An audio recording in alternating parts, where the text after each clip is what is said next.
Hello and welcome to episode 18 of Eternally Destined. I'm going to take you back in time a little bit. 1917, in Hiroshima, Japan, a church was established. It was built.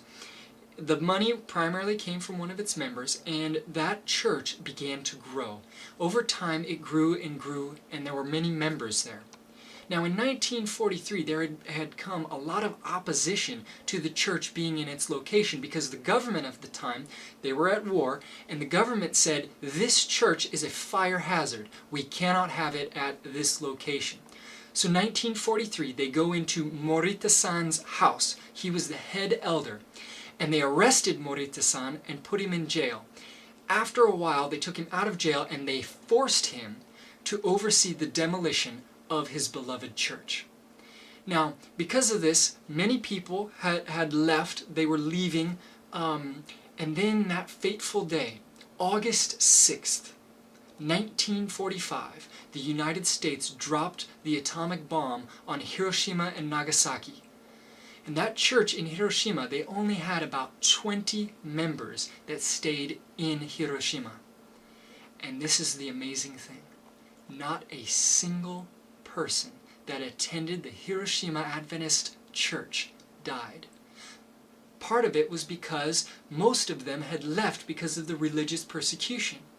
But those that remained, the 20 or so that remained, not a single one died from the atomic bomb.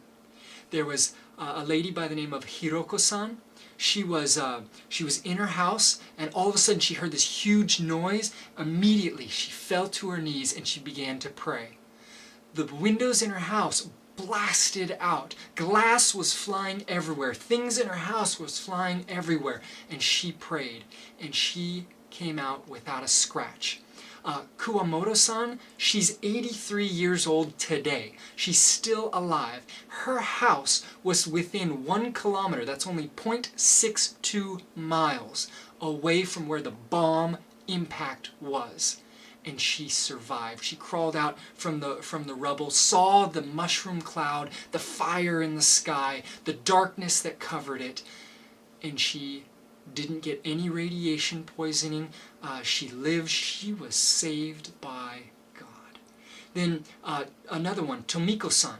Tomiko-san, she also was within 1 kilometer, 0.62 miles of the blast radius, her home. She was sleeping at the time, and she had her own clinic. She was a doctor, and she was sleeping. And when she heard the noise, she awoke and she ran outside to see what had happened.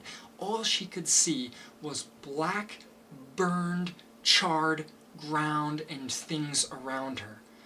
Now, what was amazing is that for the next week after the bomb's impact, she was one of the only doctors left alive in Hiroshima, and she worked for a week straight helping the victims of the bomb's blast.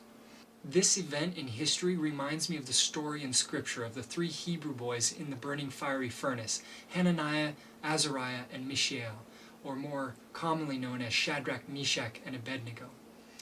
They went into the fire because of their faith, and God delivered them from it. They did not get burned. Not a hair of their head was singed. Their clothes were not burned, and yet they were in the middle of a fire so hot that it killed the guards that threw them into the fire. It is amazing the protection of God. You could be in the most dangerous situation. An atomic bomb dropped on your home, and you walk away free and clear, unharmed, and you live to be 83 years old and still telling the story. God is amazing, and His protection is infinite. My name is Daniel Rowe, and I just want to encourage you along your journey because you are eternally destined.